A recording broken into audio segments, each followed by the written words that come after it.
Tens of thousands of Iranians marked the anniversary of the country's 1979 Islamic Revolution on Monday, the first such rally since President Donald Trump returned to the White House and restarted his maximum pressure campaign targeting Tehran. According to Associated Press, the annual commemoration of the end of the rule of the American-backed Shah Mohammad Reza Pahlavi and the creation of Iran's Shiite theocracy comes this year as deep uncertainty lingers across the country. Iran faces crushing sanctions wrecking its economy and the threat of more coming from Trump, even as the American president suggests he wants to reach a deal with Tehran over its rapidly advancing nuclear program. Iran's currency, the rial, fell to record low of 928,500 rials to $1 in aftermarket trading on Monday, a drop of more than 6% from Friday. Iran's reformist president Masoud Pezeshkian, who long has struck a conciliatory tone toward the West, addressed crowds during a speech at Azadi, or Freedom, Square in Tehran. Trump says let's talk, and right there, after saying, let's talk, he signs off and announces all of possible plots aimed at bringing this revolution to its knees, said Pezeshkian.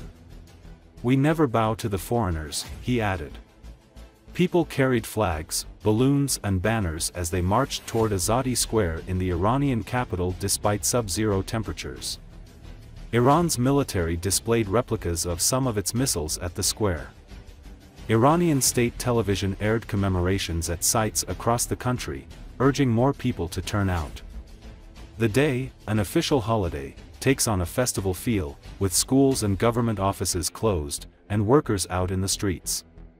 The Islamic Revolution began with widespread unrest in Iran over the rule of the Shah who, terminally and secretly ill with cancer, fled Iran in January 1979. Ayatollah Ruhollah Khomeini then returned from exile and the government fell on February 11, 1979, after days of mass demonstrations and confrontations between protesters and security forces.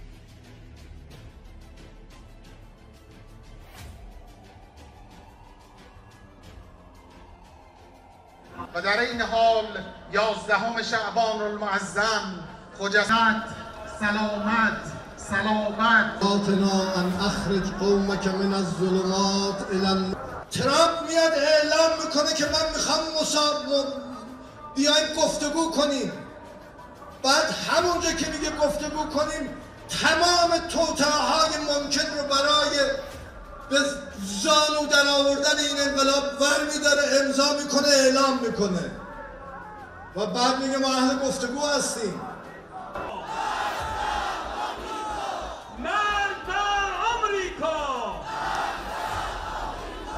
میگه ما میخوایم مذاکره کنیم. تو اگه اهل مذاکره بودی چرا این غلطا رو میکردی؟ میگه من دلم نمیخواد، ولی تمام راه ها رو در تمام زمینه ها میخواد ببنده، دارو رو، غذا رو، آب رو. غافل از این که یک عمر داره از این کارها میکنه. اگه میتونستن که تا حالا کرده بودن.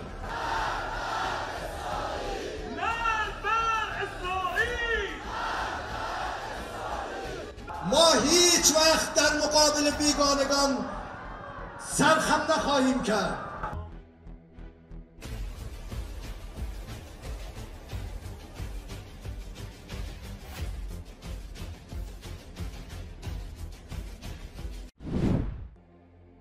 U.S. President Donald Trump on Sunday doubled down on his plan to take ownership of Gaza as he flew to the Super Bowl in New Orleans.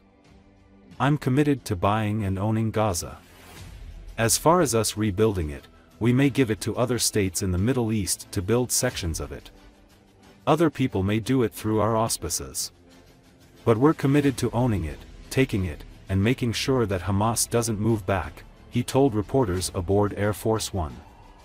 According to Associated Press, he said Arab nations would agree to take in Palestinians after speaking with him and insisted Palestinians would leave Gaza if they had a choice. I watched the hostages come back today and they looked like Holocaust survivors. They were in horrible condition. They were emaciated. It looked like many years ago, the Holocaust survivors, and I don't know how much longer we can take that, he said. I know we have a deal where we're supposed to get they dribble in and keep dribbling in, but they are in really bad shape, he said. You know, at some point, we're going to lose our patience. Trump's national security advisor said Sunday that top administration officials will meet with European officials this week about how to end the war in Ukraine, nearly 3 years after Russia launched an all-out invasion. Less than a day earlier, the New York Post reported that Trump had a phone call with Russian leader Vladimir Putin to discuss steps toward a negotiated solution. Trump declined to discuss his reported phone conversation with Putin while aboard Air Force One. "I don't want to do that. We're trying to end that war. It's a war that would have never happened if I were president, it would have never happened, but we're making progress. But I can't tell you," he said. Asked to clarify whether his conversations with Putin took place before he took office or after, Trump said, "I've had it. Let's just say I've had it. And I expect to have many more conversations. We have to get that war ended. It's going to end." I'm committed to buying and owning Gaza. As far as us rebuilding it, we may give it to other states in the Middle East to build sections of it. Other people may do it through our auspices.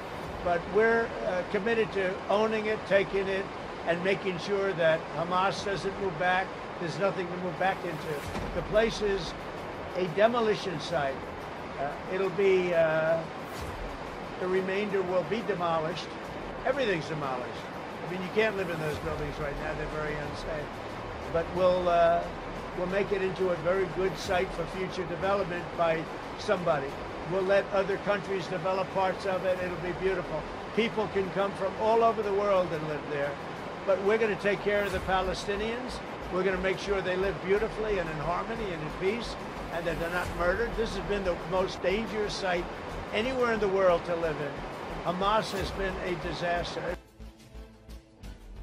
I watched the hostages come back today, and they look like Holocaust survivors. They were in horrible condition.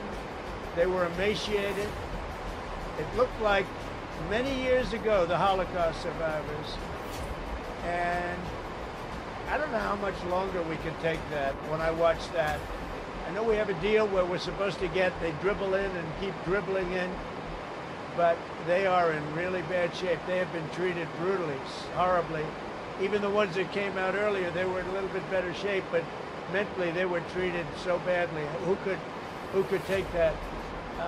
You know, at some point, we're going to lose our patience. We're trying to end that war. It's a war that would have never happened if I were president. Would have never happened. But we're making progress, but I can't tell you. I've had it. Let's just say I've had it. And I expect to have many more conversations. We have to get that war ended. It's going to end, and we have to get it ended. And we have to get it ended. So should have never happened, would have never happened if I was president. The whole country looks like it's a fraud. It's fraud, waste, abuse, but it's a tremendous fraud. And what Elon and his group of geniuses have found is unbelievable. It's unbelievable. And that's just in U.S. AID.